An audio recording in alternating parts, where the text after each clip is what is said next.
You tell us when you're ready.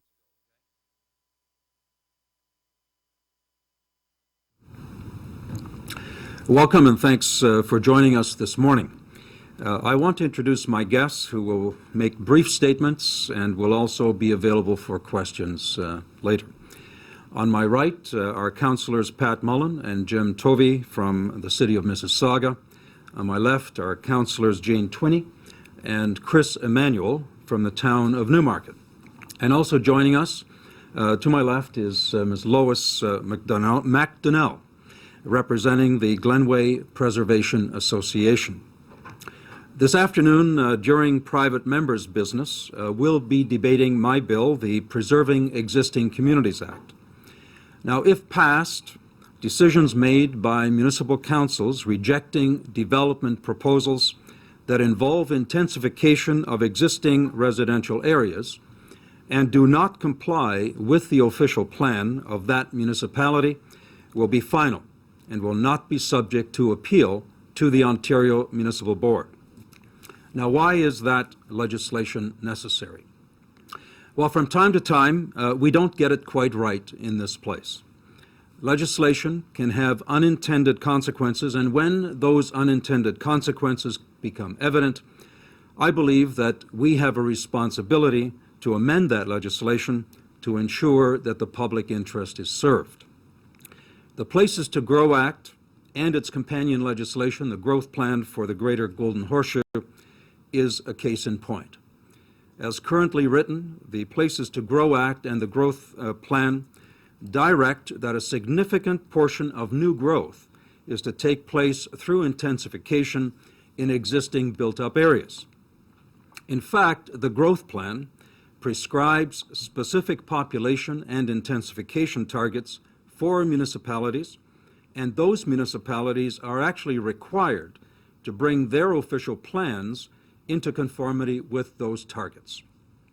Now, what has frustrated many municipalities, especially throughout the GTA, is that after months of work and considerable cost involved in establishing those official plans, development applications that are rejected by local councils because they don't comply with that official plan are appealed to the OMB, where they're ultimately approved. The result is that development is forced into areas of a community never contemplated by the municipality, with the obvious implications. For the municipality, this represents pressure on existing infrastructure that was never planned for those additional densities, and the costs of accommodating those services that ultimately end up on the property tax bills of that municipality. For residents and property owners in that community, there are significant impacts as well. You can imagine living in a community for 25 or 30 years, having made the single biggest investment of our life in a home, and then seeing bulldozers show up that will turn that green space behind your home into a cul-de-sac of townhouses. The $30,000 or $50,000 premium that you paid the original builder for that opportunity to live in that neighborhood evaporates. And not to mention the quality of life and all of the implications for that neighborhood. So is there room for intensification? Of course. And there isn't a municipal council that doesn't accept and support the need to prevent urban sprawl.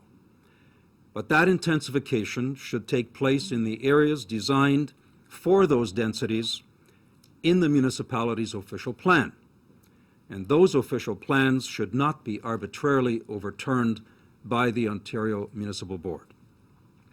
That's why I'm proposing to amend the Places to Grow Act, to provide that where an application is made that would increase the number of housing units in an existing community or extend that intensification into lands designated as parks and open space, the decision by the local council regarding that application should be final and cannot be appealed to the Ontario Municipal Board.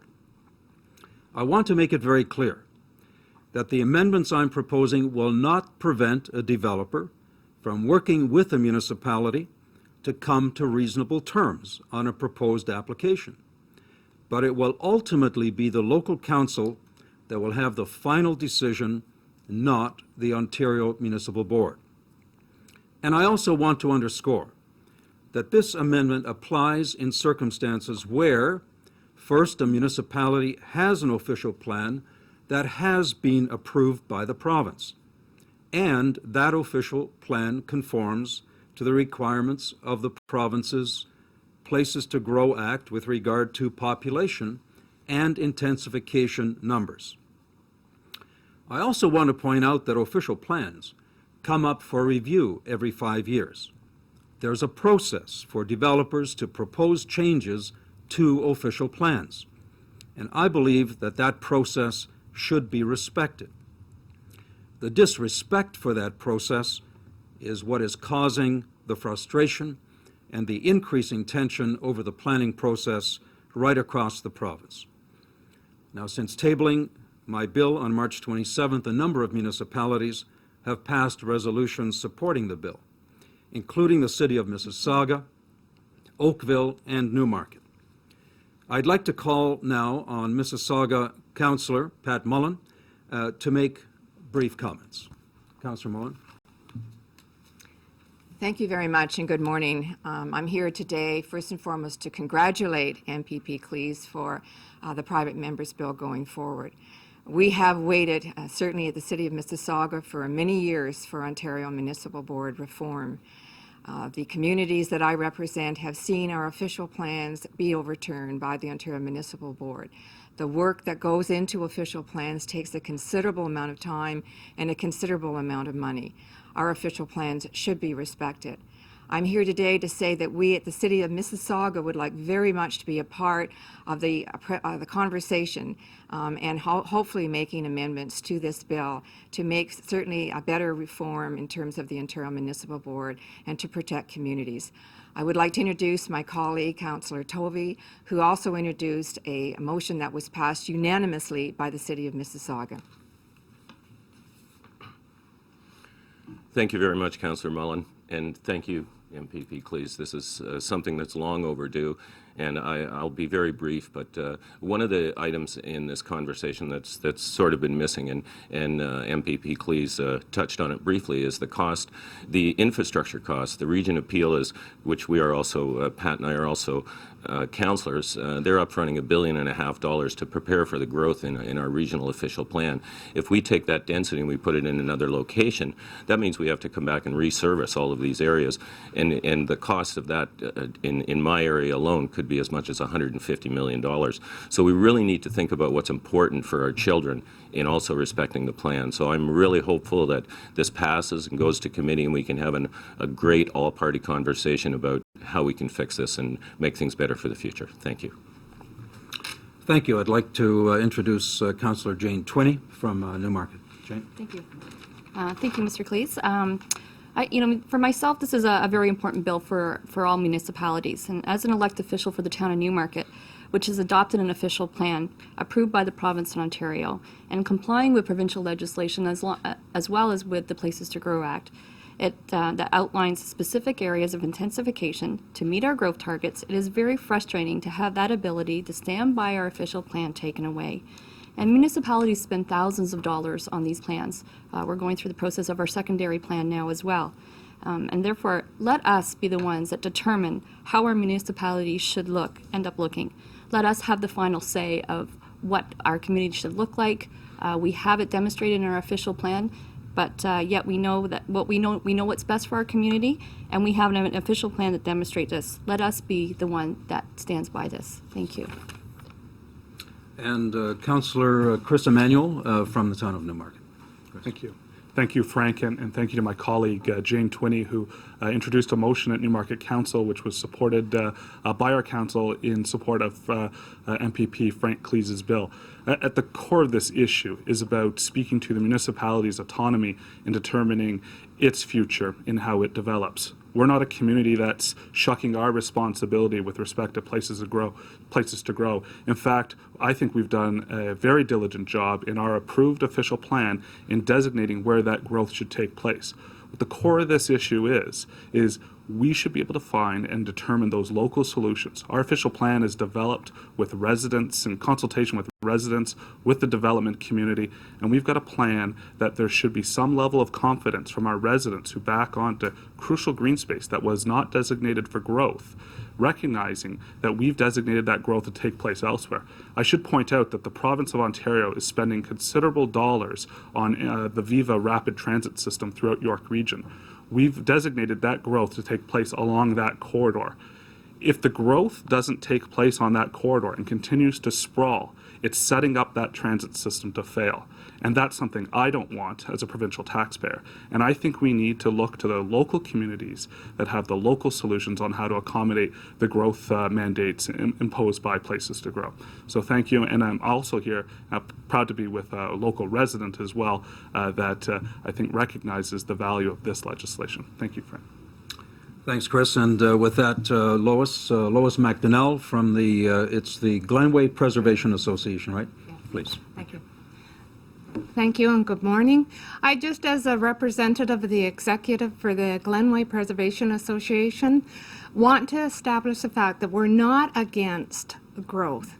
Our councillors and mayor have been instrumental in developing a plan, and we are in support of that plan of the intensification.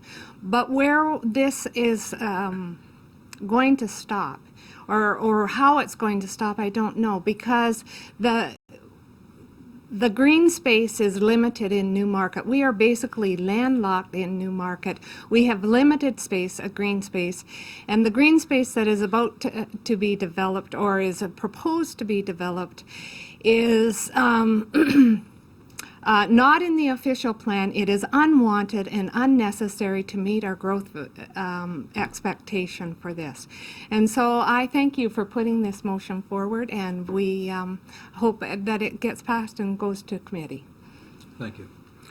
Thank you. And just a couple of closing comments before we take questions. This is not about being anti-development. It's not about being anti-growth, as Lois indicated. We realize that growth has to take place, and our communities in this province are what they are because of people, private business people, who have invested in land development, and we are proud of those communities. I've had a number of calls from developers over the last couple of weeks who have misinterpreted what the intent of this bill is. This is not about eliminating the Ontario Municipal Board. It is not about taking people's rights away. What it is about ensuring that development and growth takes place in an organized and reasonable way, and that there is respect within the planning process. Respect for municipalities, respect for their official plans, respect for the fact that that planning process has a review period every 5 years of official plans. What we don't want is to perpetuate the constant tension that is increasing between the development and building community, municipalities, unnecessarily. And the reason that that is happening is because, I believe, of the disrespect that some are showing for what is the very hard work of municipalities in establishing official plans. In closing, as I said to one developer just last night in our conversation, I know who you are. I know the kind of quality communities that you build. You are a builder of communities, not a destroyer of communities. And what we're simply trying to achieve here is respect for established communities, and that growth should take place in a reasonable and organized way. Thank you. And any questions? I guess just to clarify, is this about like the OMB or about the Places to Grow Act? Because I see that you're concerned about the impact of that act on OMB decisions, but in Waterloo Region we just saw an OMB decision that actually undermined that city's attempt to comply with the act. So is this about amending the OMB or the Places to Grow Act, or both? It's about amending the Places to Grow Act. And the reason for that specifically is there are sections within the Places to Grow Act, of course, that very specifically mandate intensification. Fair enough.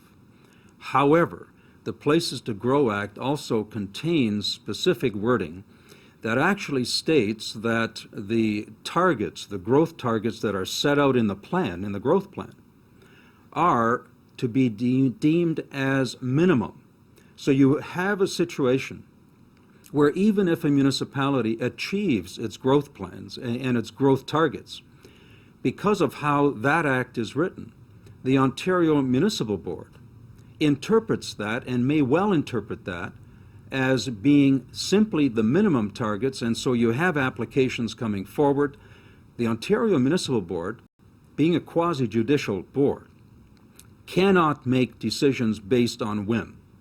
They're guided by regulation and by provincial policy. Knowing that provincial policy mandates intensification and is not specific in terms that that intensification must take place or should take place within the confines of the official plan, we now have circumstances right across the province where the OMB is overriding existing official plans. That's the purpose of this act, to ensure that it's very clear that where a municipality complies, has a conforming official plan, has designated certain areas for intensification, those local decisions are final and may not be referred to the OMB. So it's more about fixing the existing act as opposed to... Precisely. As I said at the outset, in this place, sometimes we don't get it quite right. And while we, I believe all of us, on all sides of the House, support not encouraging urban sprawl, I think the concept of intensification is something that's supported by all of us. What has happened here is that we have unintended consequences of the way the Places to Grow Act has been written and how it's being interpreted. And so it's simply a matter of fixing what I believe was unintended in the first place. Now, the province is planning to intervene in that situation in Waterloo now. Have you had any cross-party support on this effort? Do they seem to want to amend the act as well? Well, I've had discussions with a number of my colleagues. I can tell you that I'm hopeful. One never presumes what the vote is going to be. But I do think that there's broad recognition that the OMB is not perfect, that there needs to be some reform in terms of how these matters are being dealt with by the Ontario Municipal Board, and I'm hopeful that we'll have support. One of the municipal councillors could speak to whether your cities are concerned about your official plans because of what did happen in Waterloo with the OMB, or if you're experiencing similar challenges from developers. Yes, by all means, and so who wants to go I'm first? sorry, could I have your question again? Oh, I was wondering if I could go back to your first question, because I thought your question was very good, because I see it two things: the Places to Grow and the Ontario Municipal Board. I think MPP Klees did a very good job at answering that, but I guess from my perspective as a municipal politician, the Places to Grow in the city of Mississauga, we're already meeting our intensification targets. So what's happening is the interpretation of that Places to Grow is giving developers the idea that they can intensify anywhere. So what I think is happening is that we now have an OMB that has basically taken over planning, which I guess for many of us, we take exception because we're elected to represent our constituents. So you have the Places of Grow where we're already meeting the targets. You've got the Ontario Municipal Board, and then you've got the issue, as Councillor Tovey said, with regards to the infrastructure, and the fact that we just don't have the infrastructure to deal with intensification that was never intended to be in that particular area where the development's occurring. So I don't know if that's a bit, an answer for you, but I think certainly MPP Klees did a very good job at answering that. I didn't hear your second question. The question was, are any of your municipalities experiencing the same issues as Waterloo Region is with its official plan with developers challenging its attempts to comply with the current Places to Grow Act? Like in January, they just lost to developers who want to expand into areas that the city didn't want there to be urban sprawl and farmland they wanted to protect. And they wanted to intensify their downtown core along a new LRT as opposed to suburban growth. Well, that is happening, and I can't speak for, we also sit at the Region Appeal. So I know that is happening in Caledon. I know there's concerns about that. In the city of Mississauga, we've already got those boundaries established. But the answer to your question is that is happening at the regional level, and there is the argument that now is being before the Ontario Municipal Board on that very issue. Jim may want to. I think that's the heart of the issue, and I'm concerned about our municipality's official plans. I support the principles of places to grow. I get that we've all got to do our parts as municipalities in trying to accommodate the 4 million new people that the Places to Grow identifies as coming to the Greater Golden Horseshoe. Our municipal official plan conforms with the Places to Grow legislation. We've identified exactly where we think that growth should take place. The challenge for me now, though, is we've got an applicant that's made an appeal to the Ontario Municipal Board that wants to have growth that we never contemplated outside of our designated urban centre. And I'll be candid in saying that if that's something that's successful, I almost step back and say, what's the point of having an official plan? We've done our due diligence. We've accommodated. We haven't shucked our responsibility with respect to the growth targets. We've accommodated them. But if we're being told now, where you've designated is not applicable, and that we're going to have growth outside, then in a sense, I'm struggling with what's the point of having an official plan. We've been responsible. We're going to be able to hit our intensification targets. We probably will exceed in our Yonge and Davis Drive corridor in Newmarket because of the provincial investment in transit. But again, that's any growth that takes place outside of that corridor will hurt that investment, and frankly will set that transit system up to fail. So that is absolutely the core of the issue that I think our municipalities are struggling with. Thank you. Councillor Tovey? Yeah, I just wanted to have a short conversation with you, because you're talking about two different things. You're talking about the growth boundaries and the official plans. So in the Caledon instance, I'm not that familiar with the other one, but that was a part of the official plan review process. And as MPP Klees has rightly pointed out, that is the time when you should have these kinds of discussions. Should we increase the growth boundary? Should we put some more densities in? So while we're going through the official plan review process, well, of course, then developers should come in, and I'm quite sure they will, and I hope they do, come in and say, we think you've kind of missed it here. We think maybe this boundary should be a little expanded, or we think you should have more density here. But once that official plan is set in stone, it's been approved by council, and it's been passed by the province of Ontario, during that period, that's when we don't want people coming into our offices saying, I want to put a 30-story building on the waterfront, and I don't care what you think, I'm just going to take it to the Ontario Municipal Board. In the city of Mississauga, we did a strategic plan. We had over 100,000 residents engaged in that strategic plan, comments from over 100,000, unprecedented. These people put their faith in that official plan. During that process, that's when developers had discussions with us, that's when residents had discussions with us, all kinds of planners. So, but once that is set in stone, once we have that passed, the 5 to 8 years in between, that's the time that we want surety. And that's the time really that if you give developers surety, they're going to walk in your office and they're going to say, instead of saying, I'm going to go to the OMB, they're going to walk into your office and say, you know what, I think even regardless of that, I think you might have missed that in the official plan. Then what MPP Klees is talking about, that would give council the ability to say, well, let's have a look at it. But we're not doing it under threat of going to the Ontario Municipal Board. We're doing it based on what good planning is. And that's all we're really asking for, is for fairness. And fairness for our citizens. They spend, I've been going to, I'm a first-term councillor, but I've been going to planning, these types of planning, secondary plans, official plan meetings for 15, 20 years probably. And all the time that I've been going to those meetings, I've never seen a member of the Ontario Municipal Board at one of those meetings. It's the citizens. So we have to respect the community. And that's what MPP Klees is talking about. So hopefully we get to that conversation. Thank you. Thank you. And I just, again, want to reiterate that this is not about anti-development. I really think that what's being proposed here is in the best interest of the development community.